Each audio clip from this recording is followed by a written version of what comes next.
ఎవరు వెనక ముందు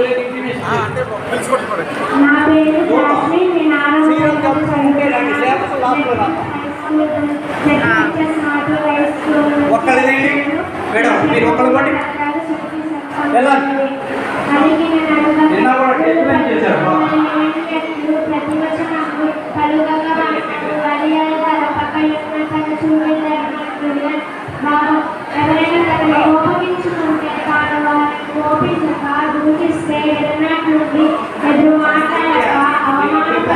చుట్టించకుండా ఉండగా అదే ధర్మం తెలిసిన వారు పలువురు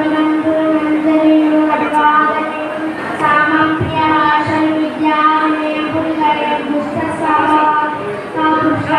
భావం మధ్యకని ఒడ్డు పెట్టుకోవడం నమస్కారం చేయడం ఎదుటివాడు వచ్చే మాటలు మాట్లాడడం దొంగ వినియాలు ప్రదర్శించడం చెడ్డ వాళ్ళ లక్షణం ధనముడు విద్య వంశాంతులు దుర్గతులకు మద్దతు వలరించు సజ్జనులైన వారి కడుపు అయిన వినియ తెచ్చు వినాక ధనము విద్య వంశము అనేవి చెడ్డవాళ్లకు మదాన్ని అహంకారాన్ని కలిగిస్తాయి. ఇవే మంచివారికి గర్వం లేకుండా చేసి వినయాన్ని కలిగిస్తాయి. పాపములకెళ్ళని కృపాతులు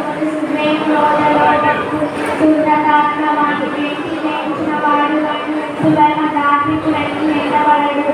అన్ని పాపాల కంటే కోపం పిశాచితనం అత్యాస అనేవే గొప్ప పాపములు. ఈ రెండింటిని జయించిన వాడు ధర్మాత్ముడు. శరణమై వచ్చిన భీకర శత్రువునైన ప్రీతిగా గరుణాపద తెరనిది రఘుగా సరిపాలంటే ధర్మకుడు. ఎంత భయంకర శత్రువునైనా శరణానికి వస్తే ప్రేమతో కాపాడాలి. దయగలవాడు ఇట్లాగే చేస్తాడు. ఏ ధర్మాలు దీనితో సరిరావు. తనకు విరిగిన ఎదురుగా కనుగొన వృక్షంగా వచ్చు ఎదురిష్టురతను కనుగొని నాటిన మాటలు ఇవన్నీ బాణములను వెలుగునే లెక్క.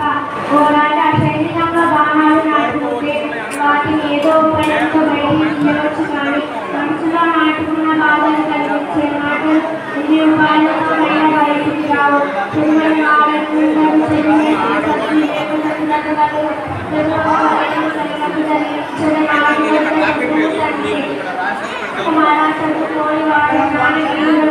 చదువుకుంటే మంచి చెడులు తెలుసుకునే నేర్పు వస్తుంది. కాబట్టి ప్రజలు తప్పకుండా చదువుకోవాలి. నాయన శ్రేష్ఠులైన